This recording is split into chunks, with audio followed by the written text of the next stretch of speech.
In a sex ed class in Who Gives a Shit, Oklahoma, when a man and a woman have sex, miss, what about when two girls have sex? We're not going to cover that today. Are we going to cover it tomorrow? No. This is a teacher who can't even say the word penis. Are we going to cover it the next day? No. This is a teacher who looks like she hasn't had sex in years. Are we ever going to cover it? No. So I guess I will cover myself. Hide from who I am because I'm like a second-hand friend to me. I need someone to introduce me to myself. I keep pushing me back because we are not yet acquainted. Because no one has taught me. But if I taught the class, raise your hand if you know the difference between asexual and aromantic. Raise your hand if you know that some people use the pronouns sie and sehr. Raise your hand if you know that only 12 US states are required to say anything about sexual orientation or gender identity in health classes. Raise your hand to ask a question about why you're not experiencing any of these explosive sexual urges and be so elegantly overlooked to the straight kid who's asking why he gets boners in class. Well, insert generic straight boy name here, that's perfectly normal, says the pasty dinosaur behind the desk. Perfectly normal. What's not perfectly normal about my masculine haircut and my attraction to girls? What's not perfectly normal about the way I distinguish myself?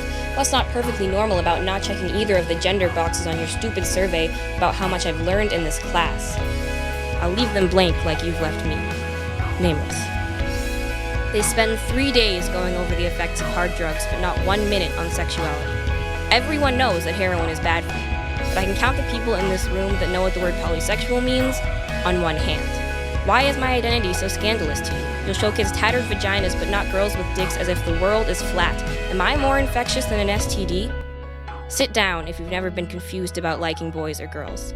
Sit down if you've never felt like your gender has gone unrepresented. Sit down if when the room is separated into boys and girls and you're left standing in the middle, it's right back to 1939, different water fountain, no bathroom for you. Trust me, you're no worse than us. You just don't get to feel as comfortable. Look at who's left standing.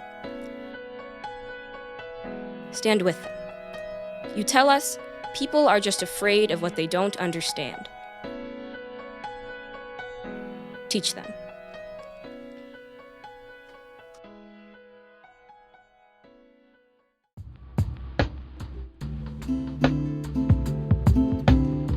Spoken word doesn't have as strong of a format as some other poetry. It's more like you get more out of it when it's performed to you than when it's sitting on a paper.